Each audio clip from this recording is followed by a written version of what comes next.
Buskangni Bidanshoba Chongbarino Kitingi, Haidohai Manik Bandar CPIM Bodolni, Habano Horfunanga Rizauka, Obunuti Beleki among Sibang Laja, Amsani Lukuro. Patimung Sashali Horputugo.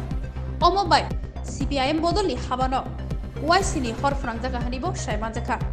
Hai Henenio Shai Kanirika, CPIM Komolpur, Bukaste Committee, Tangfang Onjon Das.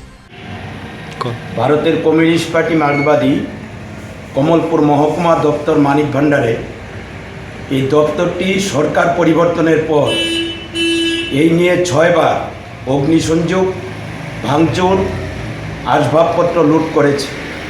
Computer থেকে TV set থেকে mic set থেকে অনেক দামি দামি জিনিস ছিল, এগুলি তারা লুটপাট করেছে।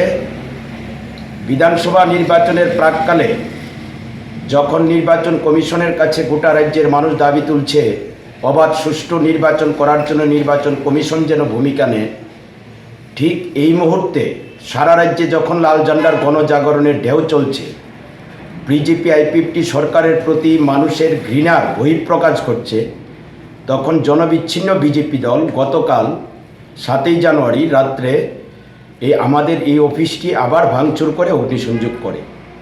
বিগত 5 বারের আক্রমণের পর আমরা অফিসটি মেরামত করি, অফিসটি খোলা হচ্ছিল, বিভিন্ন কর্মসূচি গ্রহণ করা হচ্ছিল। আবার তারা এই আক্রমণ সংগঠিত করে ভাঙচুর করে ব্যাপক ক্ষতিগ্রস্ত করেছে। অনেকটি ভয়ভীতি হুমকি প্রদর্শন করা হচ্ছে, মানুষ এগুলি মেনে নেবে না। আজ আমাদের 8ই জানুয়ারি শ্রমিক সমাবেশ আস্থা বলে, তার জন্য আমরা প্রতিবাদ কর্মসূচি গ্রহণ করছি না।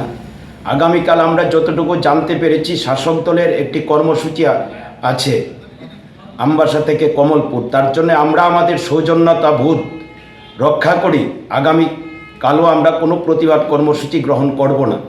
আমরা তাদের কর্মসূচি শেষ হলেই এই ঘটনার প্রতি ধিক্কার জানিয়ে আমরা তার প্রতিবাদে কর্মসূচি গ্রহণ করব।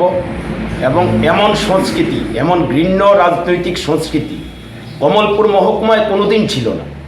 এটা বিজেপি এই যে জঘন্য রাজনৈতিক সংস্কৃতি আমদানি করেছে, তার জন্যে বিজেপি দ্রুত জনবিচ্ছিন্ন হচ্ছে। আমি নিশ্চিত এই ঘটনায় বিজেপি আরও জনবিচ্ছিন্ন হবে, আরও তারা মানুষ তাদের থেকে সরে যাবে, আমাদের দিকেই মানুষের সমর্থন সংহতি বাড়বে, এটা আমি নিশ্চিত।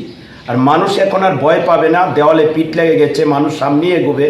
তার জন্যে গোটা রাজ্যের যা পরিস্থিতি, কমলপুরেও তার প্রভাব রয়েছে এবং আগামী দিন আমাদের সাফল্য নিশ্চিত। এভাবে লাল ঝান্ডাকে দমানো যায় না, আমরা এটা পরিষ্কারভাবে বলে দিতে চাই এবং জনগণের কাছে বিনম্র আবেদন রাখতে চাই, এই রাজনৈতিক সংস্কৃতির পরিবর্তন, তাদের দুঃশাসনের অবসান ঘটানোর জন্যে, সুশাসনের জন্যে সবাই ঐক্যবদ্ধ হন।